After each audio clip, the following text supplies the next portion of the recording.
In the second year of his reign, Nebuchadnezzar had dreams that troubled his spirit, and sleep escaped him.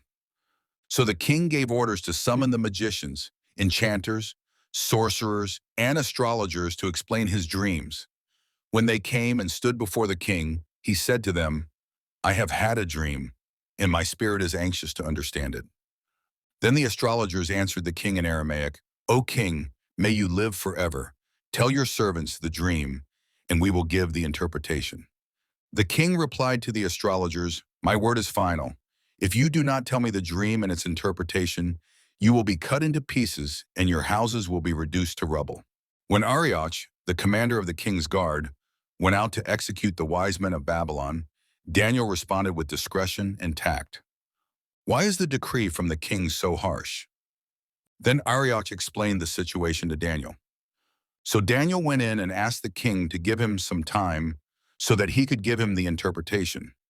Then Daniel returned to his house and explained the matter to his friends Hananiah, Mishael, and Azariah, urging them to plead for mercy from the God of heaven concerning this mystery, so that Daniel and his friends would not be killed with the rest of the wise men of Babylon.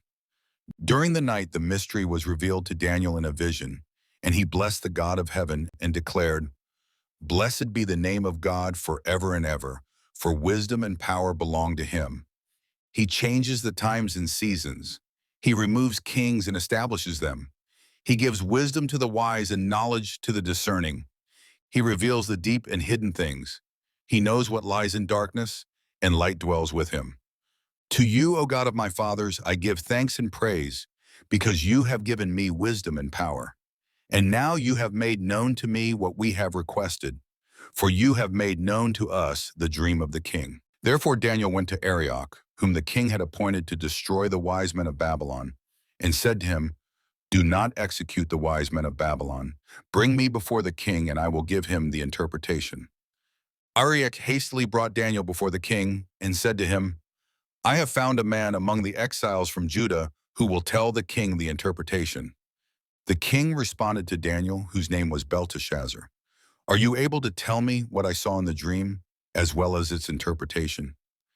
Daniel answered the king, "No wise man, enchanter, medium, or magician can explain to the king the mystery of which he inquires.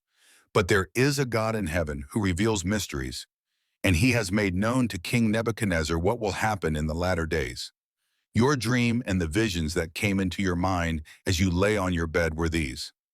As you lay on your bed, O king, your thoughts turned to the future, and the revealer of mysteries made known to you what will happen. And to me this mystery has been revealed, not because I have more wisdom than any man alive, but in order that the interpretation might be made known to the king, and that you may understand the thoughts of your mind. As you, O king, were watching, a great statue appeared. A great and dazzling statue stood before you, and its form was awesome. The head of the statue was pure gold. Its chest and arms were silver. Its belly and thighs were bronze. Its legs were iron, and its feet were part iron and part clay.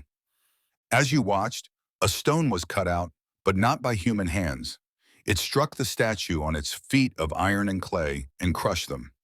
Then the iron, clay, bronze, silver, and gold were shattered and became like chaff on the threshing floor in summer. The wind carried them away, and not a trace of them could be found. But the stone that had struck the statue became a great mountain and filled the whole earth. This was the dream. Now we will tell the king its interpretation.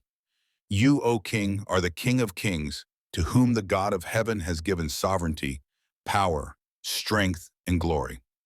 Wherever the sons of men or beasts of the field or birds of the air dwell, he has given them into your hand and has made you ruler over them all. You are that head of gold. But after you there will arise another kingdom, inferior to yours. Next, a third kingdom, one of bronze, will rule the whole earth. Finally, there will be a fourth kingdom as strong as iron. For iron shatters and crushes all things. And like iron that crushes all things, it will shatter and crush all the others. And just as you saw that the feet and toes were made partly of fired clay and partly of iron, so this will be a divided kingdom. Yet some of the strength of iron will be in it, just as you saw the iron mixed with clay. And as the toes of the feet were partly iron and partly clay, so this kingdom will be partly strong and partly brittle. As you saw the iron mixed with clay, so the peoples will mix with one another, but will not hold together any more than iron mixes with clay. In the days of those kings, the God of heaven will set up a kingdom that will never be destroyed, nor will it be left to another people. It will shatter all these kingdoms and bring them to an end, but will itself stand forever. At this, King Nebuchadnezzar fell on his face, paid homage to Daniel, and ordered that an offering and incense be presented to him. The king said to Daniel, "Your God is truly the God of gods and Lord of kings, the revealer of mysteries, since you were able to reveal this mystery." Then the king promoted Daniel and gave him many generous gifts. He made him ruler over the entire province of Babylon and chief administrator over all the wise men of Babylon. And at Daniel's request, the king appointed Shadrach, Meshach, and Abednego to manage the province of Babylon, while Daniel remained in the king's court.